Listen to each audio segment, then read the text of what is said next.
आगे स्टार्ट करते हैं। अभी अपन हाइड्राइड्स पढ़ रहे थे, आगे की तरफ अभी अपन ने आयोनिक हाइड्राइड पढ़ लिया है। तो अभी अपन स्टार्ट करते हैं नेक्स्ट हाइड्राइड, जिसका नाम होता है मेटलिक हाइड्राइड। मेटलिक या फिर इसे बोला जाता है इंटरस्टिशियल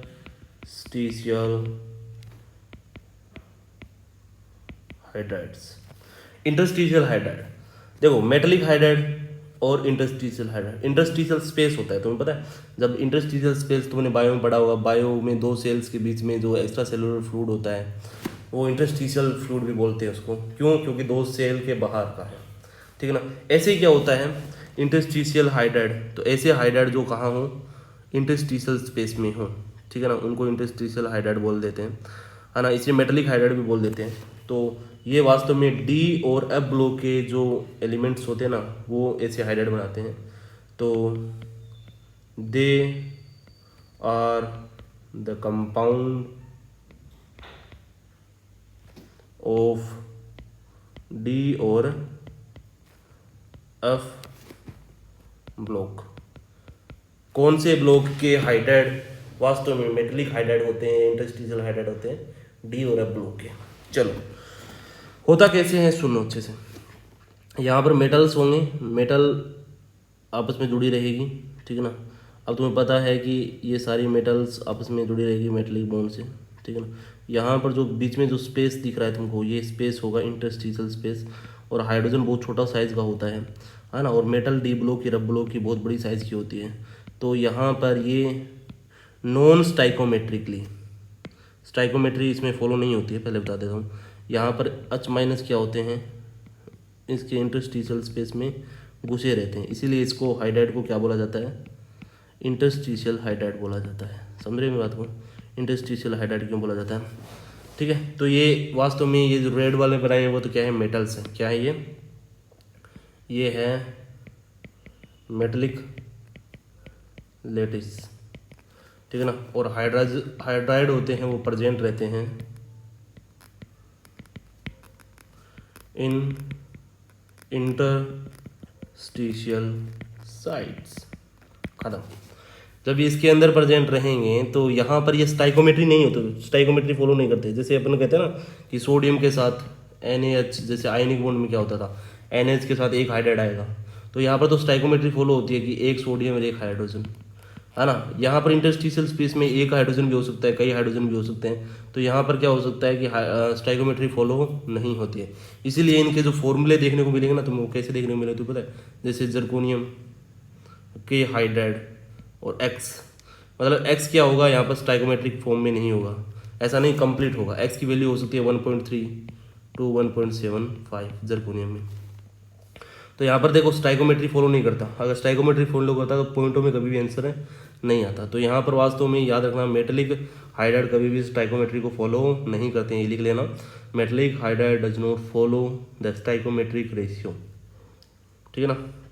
जैसे बात करें टाइटेनियम का, टाइटेनियम के हाइड्राइड होते हैं, यहाँ पर एक्स की वैल्यू रहती है 1.8 से लेकर 2 तक, इसका मतलब यहाँ पर भी फॉलो नहीं होता है, पॉइंटों में आंसर आ जा रहा है, ठीक है ना। तो ये फॉर्मूले से समझ में आता है कि ये स्टाइकोमेट्री को फॉलो नहीं करते हैं, ठीक है।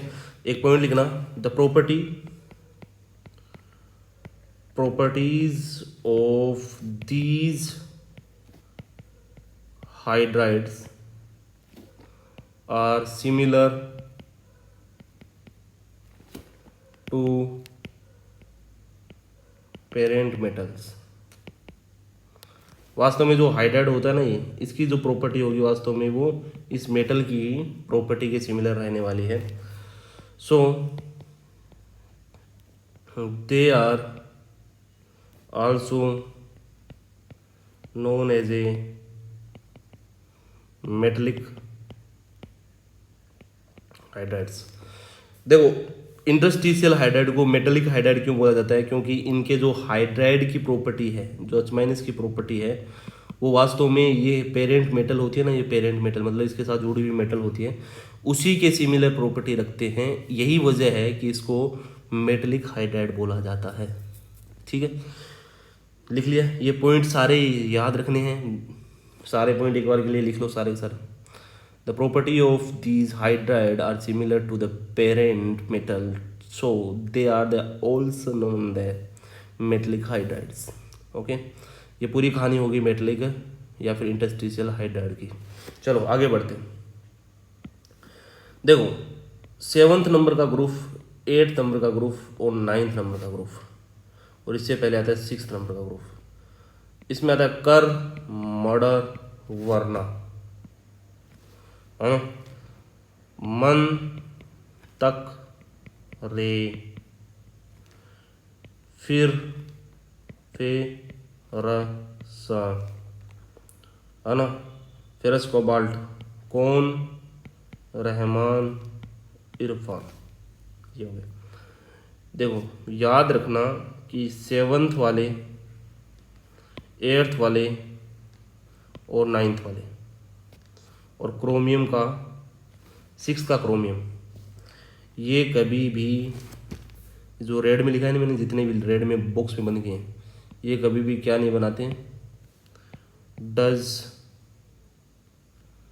नॉट फॉर्म एनी हाइड्राइड्स, ये कभी भी अपने हाइड्राइड नहीं बनाते हैं। समझ में बात क्या? तो इसीलिए अपन पीरियोडिक टेबल में, देखो मैंने बोला था कि मेटलिक हाइड्राइड कौन बनाता है, डी एंड एफ ब्लॉक के एलिमेंट। पर अगर पीरियोडिक टेबल में जाएं तो डी ब्लॉक के अंदर घुसेंगे तो डी ब्लॉक कहाँ से स्टार्ट होता है, थर्ड ग्रुप से स्टार्ट होता है, 3rd 4th 5 6 7th, है ना। तो इसमें देखना 3rd वाला बनाएगा हाइड्राइड, 4th वाला बनाएगा, 5th वाला बनाएगा, 6th वाला भी कुछ बनाते हैं, 7th और 8 और 9 में कोई नहीं बनाता अपने हाइड्राइड। तो यहाँ पर क्या होगा, बीच में गैप लग जाएगा, ठीक है ना। तो इस गैप को बोला जाता है, पीरियोडिक टेबल के इस गैप को बोला जाता है हाइड्राइड गैप। क्या बोला जाता है इसको, हाइड्राइड गैप। तो हाइड्राइड गैप कौन कौन से ग्रुप में लगेगा, पहला याद रखना, कौन कौन से ग्रुप में लगेगा, 7th 8th और 9th में। और क्रोमियम का मतलब 6th का क्रोमियम 7।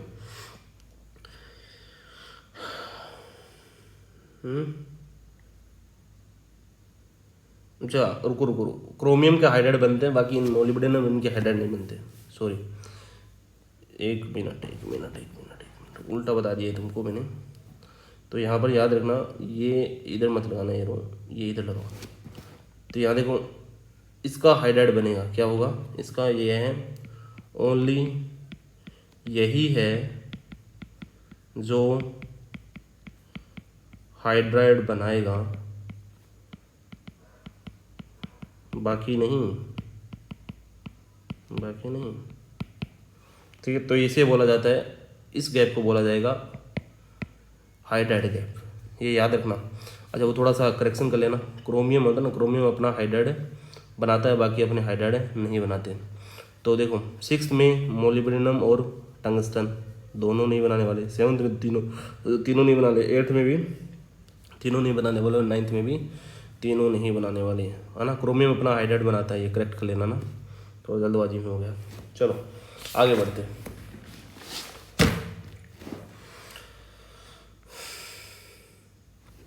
लिख ले, अब नेक्स्ट हाइड्राइड स्टार्ट करते हैं। इस हाइड्राइड का नाम होता है 6th नंबर वाला हाइड्राइड, मतलब C नंबर, सॉरी, है ना। तो C मतलब 3rd नंबर हाइड्राइड, इसको बोला जाएगा कोवेलेंट या फिर मोलिकुलर हाइड्राइड्स, इसे बोला जाता है मोलिकुलर हाइड्राइड्स। वास्तव में ये P ब्लॉक के एलिमेंट होते हैं ना, वो क्या बनाते हैं, इस टाइप के हाइड्राइड बनाते हैं। तो लिखना compound of hydrogen with P block elements.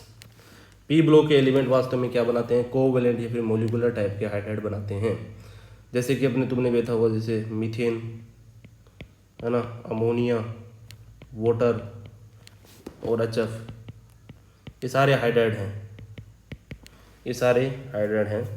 तो ये सारे के सारे एग्जिस्ट करते हैं कौन से फॉर्म में, मोलिकुलर फॉर्म में, एग्जिस्ट एज मोलिक्यूल्स, है ना, एग्जिस्ट एज ए मोलिक्यूल्स, इसीलिए इसको बोला जाता है molecular hydride.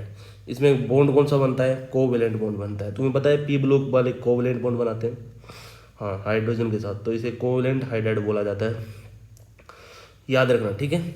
Compound of hydrogen with P block element वास्तव में वो बनता है कोवेलेंट मॉलिक्यूल्स या फिर मॉलिक्यूलर हाइड्राइड्स, ठीक है। तो एस ब्लॉक के साथ आयोनिक हाइड्राइड, डी और एफ ब्लॉक के साथ metallic hydride and P block के साथ कोवेलेंट हाइड्राइड, ठीक है। तो लिख लिया इतना, लिखना देयर हाइड्राइड्स आर नॉन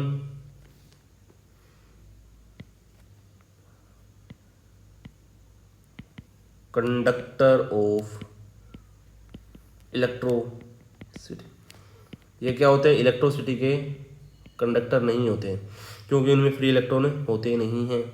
जब इनमें फ्री इलेक्ट्रॉन नहीं होंगे तो बाउंडेड इलेक्ट्रॉन कभी भी इलेक्ट्रोसिटी का कंडक्शन नहीं करते। तो जितने भी कोवेलेंट हाइड्राइड होते हैं वो वास्तव में क्या होते हैं, करंट के इंसुलेटर होते हैं, मतलब कंडक्टर नहीं होते, समझे बात।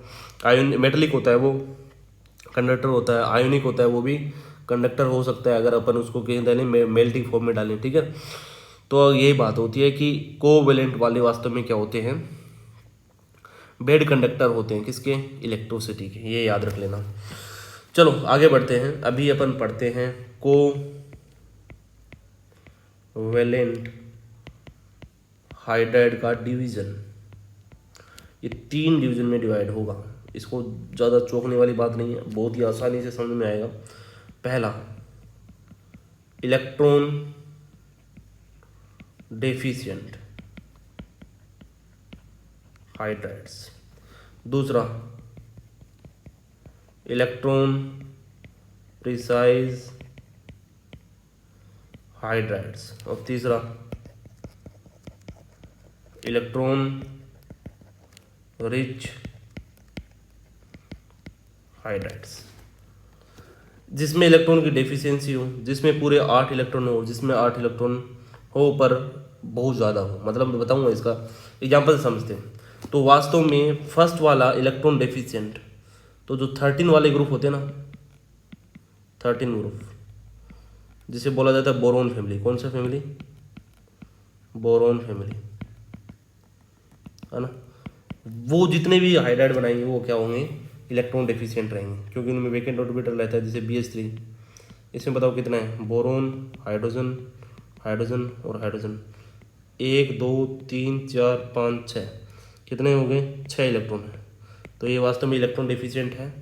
जैसे AlS3, गैलियम S3, ये सारे क्या है, 6 इलेक्ट्रॉन वाली स्पीसीज है।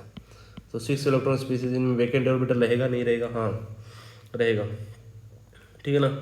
तो इनमें क्या होगा, ऑक्टेट क्या होगा, कंप्लीट होगा या नहीं होगा, ऑक्टेट कंप्लीट होगा या नहीं होगा, तो नहीं होगा। तो ये क्या रहेंगे, इलेक्ट्रॉन डेफिशिएंट रहने वाले हैं। तो पी ब्लॉक के अंदर आएगा 13 वाला बोरोन फैमिली, वास्तव में इलेक्ट्रॉन डेफिशिएंट स्पीसीज बनाने वाली है, ठीक है ना। तो इसके एग्जाम्पल के नाम BH3, AlS3 और गैलियम के हाइड्राइड, ये वास्तव में इलेक्ट्रॉन डेफिशिएंट हाइड्राइड बनाते हैं, पर होते तो कोवेलेंट ही है। तो कोवेलेंट कितने टाइप के होंगे, 3 टाइप के होंगे। एक होगा इलेक्ट्रॉन डेफिशिएंट, इलेक्ट्रॉन प्रिसाइज और इलेक्ट्रॉन रिच। इस प्रिसाइज में देखते हैं कौन बनाएंगे। तो वास्तव में इसमें जो ग्रुप नंबर 14 होता है ना, 14 ग्रुप, तो वो इसी के अंदर आता है। 14 ग्रुप मतलब कार्बन फैमिली, है ना। कार्बन फैमिली के जितने भी हाइड्राइड है, जैसे CH4, जैसे सिलिकॉन के हाइड्राइड, जैसे कि जर्मेनियम के हाइड्राइड। तो देख लो CH4 कार्बन 1 2 3 4, हर बॉन्ड में 2 इलेक्ट्रॉन रहने वाले हैं, तो 8 इलेक्ट्रॉन हो गए।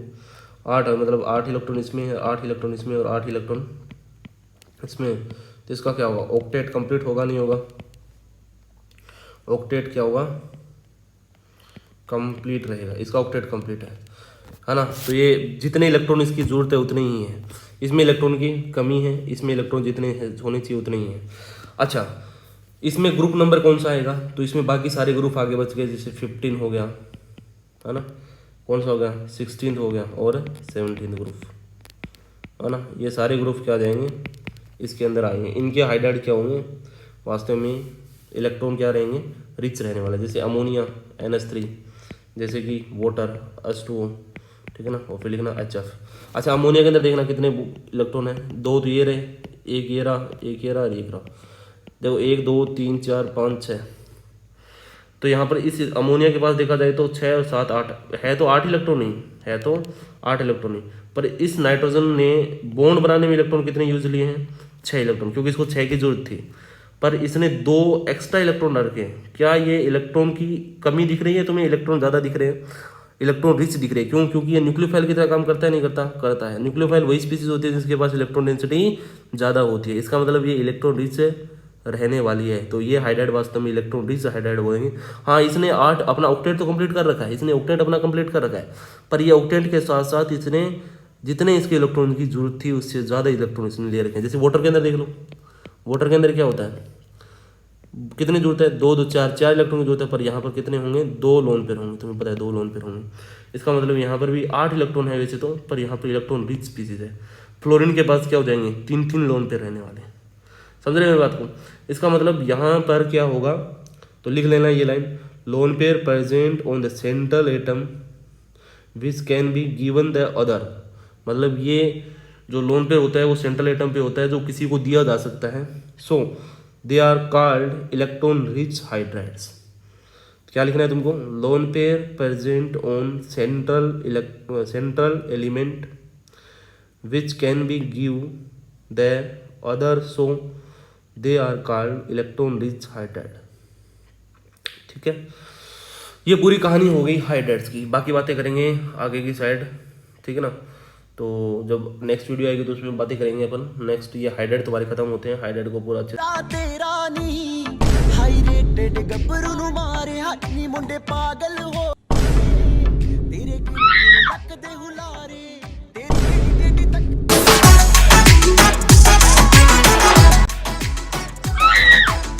क्वेश्चन नंबर 1, राजू एक बहुत गरीब परिवार से है, उसके पास खाने को भी पैसे।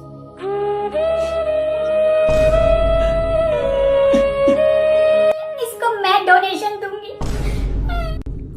भाई बस तू ऊपर ऊपर की हेडिंग बता दे, बाकी मैं बना लूंगा। क्या दिवाली परिवार के साथ मनाते हैं? दिवाली परिवार के साथ मनाते हैं, परिवार दिवाली के साथ मनाता है, दिवाली दिवाली दिवाली, परिवार परिवार परिवार, मनाता मनाता मनाता है। कोई जो मिला तो मुझे ऐसा लगता था जैसे मेरी सारी दुनिया में गीतों की रुत और रंगों की बरखा है, खुशबू की आंधी है, बहकी हुई सी अब सारी फिजाएं हैं, बहकी हुई सी अब सारी हवाएं हैं, खोई हुई सी अब सारी दिशाएं हैं, बदली हुई सी अब सारी अदाएं हैं। खत्म।